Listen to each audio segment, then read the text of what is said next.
성경 말씀은 신약성경 고린도후서 7장입니다.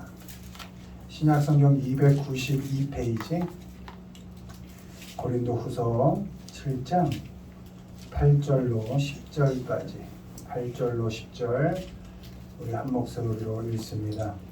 그러므로 내가 편지로 너희를 근심하게 한 것을 후회하였으나 지금은 후회하지 아니함은 그 편지가 너희로 잠시만 근심하게 한 줄을 알기라. 내가 지금 기뻐함은 너희로 근심하게 한 까닭이 아니요 도리어 너희가 근심함으로 회개함에 이른 까닭이라. 너희가 하나님의 뜻대로 근심하게 된 것은 우리에게서 아무 해도 받지 않게 하려 함이라. 하나님의 뜻대로 하는 근심은 후회할 것이 없는 구원에 이르게 하는 회개를 이루는 것이요 세상 근심은 사망을 이루는 것이니라. 아멘. 오늘은 회개란 무엇인가 라는 제목으로 말씀을 전합니다. 본문에 영어로 repent라고 되어 있는데요. 회개가 그 뜻은 후회한다, 뉘우친다 이런 의미가 있습니다. 기본적으로 회개한다 이런 것은 후회하는 거고 잘못한 것을 뉘우치는 것입니다. 누구나 잘못은 할 수 있습니다. 그래서 우리가 미안합니다, 잘못했습니다, 이것만 잘해도 사실은 인간관계를 잘 유지할 수 있다 이런 이야기가 있지 않습니까? 누구나 잘못할 수 있으니까 빨리 인정하고 그럼 내가 미안합니다, 잘못했습니다 하면 회복이 되거든요. 근데 누구나 잘못할 수 있지만 누구나 잘못을 후회하고 뉘우치는 건 또한 아닙니다. 때문에 인간적으로 잘못을 인정하고 뉘우치는 사람은 회복의 가능성이 있고 또 발전의 가능성이 있고 어쩌면 그런 사람이 더 매력 있어 보이는 것입니다. 잘못을 안 해서가 아니라 잘못하고 했을 때 인정하고 이렇게 뉘우치고 하는 모습을 보면 더 매력 있게 보이게 되는 것이죠. 잘못했을 때는 먼저 잘 후회해야 합니다. 그리고 잘 뉘우칠 수 있어야 합니다. 내가 잘못했구나 반성할 수 있어야 합니다. 믿지 않는 사람들뿐만 아니라 우리 신자들, 우리 신앙인들도 당연히 잘못할 수 있습니다. 잘못했을 때 우리 신앙인들도 역시 회개해야 합니다.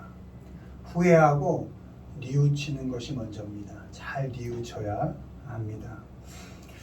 그러나 우리 성도들은 회개할 때 후회와 뉘우침에만 머물러 있어서는 안 됩니다. 거기서 한 걸음 더 나가야 하는데요. 이 시간에는 그 후회와 뉘우침을 넘어선 회개가 어떤 의미가 있는지에 대해서 살펴보도록 하겠습니다. 1번 보시죠. 읽습니다. 돌이켜 새롭게 되는 것. 그러므로 너희가 회개하고 돌이켜 너희 죄 없이 함을 받으라. 이같이 하면 새롭게 되는 날이 주 앞으로부터 이를 것이요. 아멘. 회개는 먼저 돌아서는 것입니다.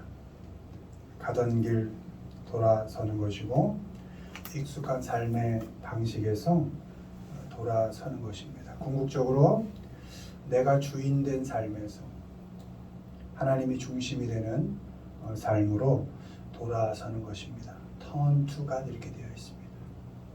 하나님에게로 턴하는 겁니다.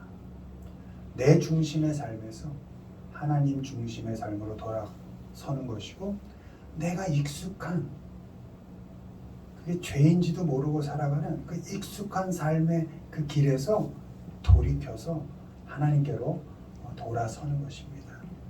그것이 회개입니다. 오늘 본문에 유대인들이 주님을 거부하는 또 주님을 죽이는 일을 저질렀습니다. 그래서 베드로가 유대인들에게 그 주님을 거부하고 죽인 일 그것을 회개하고 하나님께로 돌아서라 이렇게 선포하고 있습니다. 유대인들은 자기는 하나님께 선택받은 민족이다 라는 그런 우월감을 가지고 회개할 줄 모르는 그런 사람들이었습니다. 신자된 우리도 역시 주님을 거부하고 있지 않은지 점검해야 합니다. 지금도 살아계신 주님을 죽은 자로 여기고 내 멋대로 내 마음대로 살고 있지는 않은지 살펴봐야 할 것입니다. 우리 안에 우리의 삶의 가정 속에 주님을 주인으로 받아들이고 인정해야 합니다. 우리 안에 우리의 일상 속에 주님께서 살아 계셔서 우리와 지금 함께 살아가고 계시다라는 것을 인정해야 합니다. 살아계신 주님이 지금도 나와 함께 하신 것을 받아들이고 하나님께로 돌아서고 나 중심이 아니라 하나님 중심의 삶을 살 수 있어야 합니다. 그렇게 회개한 나 중심의 삶에서 하나님 중심의 삶으로 돌아서는 것입니다. 그렇게 하나님 중심으로 돌아서면 삶이 새롭게 된다 이렇게 기록되어 있습니다. 이 새롭게 된다가 리프레시로 되어 있죠. 리프레시. 이게 새롭게 된다는 의미도 있지만 또 생기가 돈다. 또 상쾌하다. 그리고 뭔가 이렇게 다시 채운다. 이런 의미가 있습니다. 그러니까 회개하고 나의 삶을 돌이켜서 하나님의 중심의 삶을 살아가면 내가 어떤 상황 속에 있든지 어떤 형편 속에 있든지 내 삶에 생기가 돋는다. 왜 생기가 안 돌고 왜 맨날 지쳐 쓰러져 있는가? 내가 죄 가운데 있기 때문입니다. 나 중심으로 사니까 나에게선 어떤 가능성도 보이지 않으니까 늘 지쳐 쓰러져 활력 있는 삶을 살지 못하는 것이죠. 그러나 그 삶에서 돌이켜서 하나님 중심의 삶을 살아가면 꿀꿀했던 내 인생이 상쾌해지는 겁니다. 회개를 통해서만 내 삶이 다시 리프레시 되는 것입니다. 비어만 가던 인생이 새롭게 채워져 가는 것입니다. 우리에게 가능성이 있어서가 아니고 어떤 형편이 좋아져서가 아니고 누구누구 때문이 아니고 오직 나와 함께 하신 그 하나님의 은혜 때문에 내 삶이 상쾌해지고 채워져가는 삶을 살게 되는 것입니다. 바라기는 여러분의 삶이 지금 어떻습니까? 들리는 소식이 다 만만치 않죠. 하나님께로 돌아서서 하나님 중심으로 살아가시기를 바랍니다. 하나님께로 돌아서서 하나님 앞에서 내 인생을 점검하며 사시길 바랍니다. 매 시간, 매일 하나님 앞에서 나를 점검하고 하나님께로 계속 돌이키는 삶을 살 때에만 여러분의 삶이 생기 있어질 겁니다. 여러분의 삶이 상쾌해질 겁니다. 여러분의 삶이 새롭게 채워져 갈 것입니다. 그런 상쾌한 삶을 회개함으로 하나님께 돌아서서 그런 상쾌한 삶을 살아가시는 우리 모두가 되기를 주님의 이름으로 축원을 드립니다. 두 번째 읽습니다. 기도하는 것. 그러므로 너의 이 악함을 회개하고 주께 기도하라. 혹 마음에 품은 것을 사하여 주시리라. 아멘. 회개는 기도하는 것입니다. 하나님께로 돌아섰으면 기도는 뭐라고요? 하나님과 대화하는 거라 그랬죠? 하나님께로 돌아섰으면 이제 하나님과 대화하는 것입니다. 하나님께 묻고 하나님의 말씀에 귀를 기울이는 것입니다. 하나님께 묻고 하나님의 간섭을 구하는 것, 거기까지가 회개인 것입니다. 우리가 끊임없이 하나님께 물어야 하는 이유는 우리 안에 있는 악 때문입니다. 바울이 고백했던 것처럼 나는 선하게 살려고 하는데 내 안에서 악이 나온다. 오란한 곤고한 자로다. 악은 신자된 우리를 끊임없이 공격합니다. 합리적인 이유를 대고 상식적인 이유를 들어서 하나님 없는 나를 계속 드러나게 합니다. 악은 사람들을 통해서 또 관계를 통해서 끊임없이 신자들이 하나님을 생각하지 못하도록 만듭니다. 악은 신자들을 공격해서 하나님과 분리되게 만듭니다. 하나님께 묻지 못하게 하고 하나님의 말씀에 귀를 기울일 틈을 주질 않습니다. 하나님의 자녀로 살아야 할 사람들을 악의 종으로 살게 합니다. 내 소리만 듣고 있으니까 그 소리가 악의 소리인지 모르고 그때 빨리 내 마음의 소리를 멈추고 하나님께 묻고 하나님의 말씀을 들을 때만 내가 바로 살 수 있는 것인데 계속 내 소리만 듣고 세상의 소리만 듣고 세상에서 답을 찾으려 하니 나는 악에서 헤어나올 수가 없게 되는 것입니다. 이 악은 회개와 기도를 통해서 용서되어지는 것이고 해결되어지는 것입니다. 회개를 통해서 우리 안에 잠재되어 있는 우리 안에 뿌리 박혀 있는 악을 끊어내야 합니다. 계속 하나님 앞으로 나가야 하고 끊임없이 하나님께 묻고 하나님의 대답을 요구해야 합니다.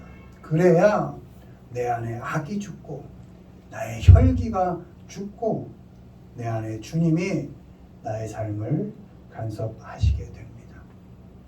어렵습니다. 하루에 말씀 한 장 보기가 쉽지 않죠. 어쩌면 성경이 어디 있는지 모르고 사실 때도 있겠죠. 쉬지 말고 기도하라 하신 그 말씀을 잘 생각해 보십시오. 그게 하나님을 위한 것인지 나를 위한 것인지 하나님과 끊임없이 대화하시면서 하나님의 말씀을 따라 사시기를 바랍니다. 하나님 앞에서 하나님께 계속 물으시길 바랍니다. 유튜브에 묻지 말고 네이버에 묻지 말고 세상에 묻지 말고 하나님 말씀에 물으십시오. 하나님께서 여러분에게 정말 상쾌한 답을 주실 것입니다. 그리고 그 하나님이 주시는 대답에 그 말씀에 귀를 기울이시고 내 의도와는 다르고 내 뜻과 다를지언정 하나님이 말씀하셨다면 그것에 귀를 기울이고 그 말씀에 순종하여 살아가십시오. 그렇게 해서 회개에 합당한 열매를 맺는 나중에 쭉정이만 남기지 마시고 회개에 합당한 열매를 맺어가는 우리 하나님의 자녀가 되시기를 주님의 이름으로 축원을 드립니다. 마지막 읽습니다. 의지하고 순종하는 것 유대인과 헬라인들에게 하나님께 대한 회개와 우리 주 예수 그리스도께 대한 믿음을 증언한 것이라. 아멘. 마지막으로 회개는 믿는 것입니다. 믿는다는 건 의지하는 것이고 순종하는 겁니다. 여러분 믿으면 의지하게 되어 있습니다. 믿으면 당연히 순종하게 되어 있습니다. 하나님을 의지하고 순종하는 것까지가 회개입니다. 어떻게 해요? 하나님께로 돌아서고 하나님께 묻고 답을 얻으며 그 하나님을 의지하고 순종하는 것까지 그것이 회개인 것입니다. 하나님께 돌아서고 기도를 통해서 하나님과 대화하는 삶을 산다면 이제 우리가 어떤 형편과 상황 속에 놓이더라도 하나님을 의지하고 하나님께 순종하는 것 그것까지가 회개인 것입니다. 우리가 하나님을 믿을 수 있는 이유는 하나님과 우리의 관계를 하나님께서 먼저 시작하셨기 때문이고 하나님의 아버지가 되시고 우리가 자녀되는 그 관계는 나의 조건과 형편에 있지 않고 전적으로 하나님의 은혜에 달려있기 때문입니다. 믿음이 조건으로 시작된 것이 아니기 때문에 우리가 하나님을 믿고 의지하고 순종할 수 있는 이유 또한 어떤 조건과 상황에 있지 않습니다. 내가 품고 있는 문제가 해결되어서 하나님을 믿는 것입니까? 아니죠. 순서가 틀렸죠. 하나님을 믿으면 내 상황이 어떤 상황이 되어도 난 하나님을 의지할 수 있는 것이죠. 하나님을 믿으면 내 형편과 조건이 내 뜻대로 안 되어 있어도 나는 하나님께 순종할 수 있는 것이죠. 어떤 형편 속에서도 하나님을 의지하고 순종할 수 있어야 합니다. 그것까지가 회개하는 삶인 것입니다. 우리의 물음에 하나님께서 어떠한 답을 내리시더라도, 아니 어쩌면 답이 없으실 때라도, 답 없으실 때가 많죠. 그때라도 하나님을 믿고 의지하고 끝까지 순종할 수 있어야 합니다. 그것이 진정으로 회개한 신자의 삶인 것입니다. 회개는 하나님께로 돌아서서 새롭게 되는 것입니다. 여러분, 삶이 어려워도 또 내 뜻대로 안 되고 누구와 비교하여 절망스러울 때도 그럴 때에도 하나님께로 잘 돌아서시길 바랍니다. 하나님 의지하고 사시길 바랍니다. 사람 다 변합니다. 여러분에게 얻어먹을 거 없으면 다 떠나게 되어 있습니다. 끝까지 우리의 손을 먼저 잡아주신 그 하나님 믿고 하나님께로 돌아서서 그분과 대화하면서 그분 의지하고 살아가시기를 바랍니다. 회개는 하나님께로 돌아서는 것이고 하나님께 끝까지 묻고 답을 얻는 것이며, 어떤 답을 주시더라도 어떤 조건 속에서도 그 하나님께 의지하고 순종하는 것, 거기까지가 회개인 것입니다. 바라기는 하나님께로 돌아서서 열심히 하나님과 대화하시고 또 하나님을 끝까지 믿어서 그분께 의지하고 순종하는 삶을 살아서 바라기는 정말 회개에 합당한 상큼하고 정말 아주 멋있는 그런 것으로 채워지는 그런 열매 가득한 삶을 살아가시기를 주님의 이름으로 축원을 드립니다.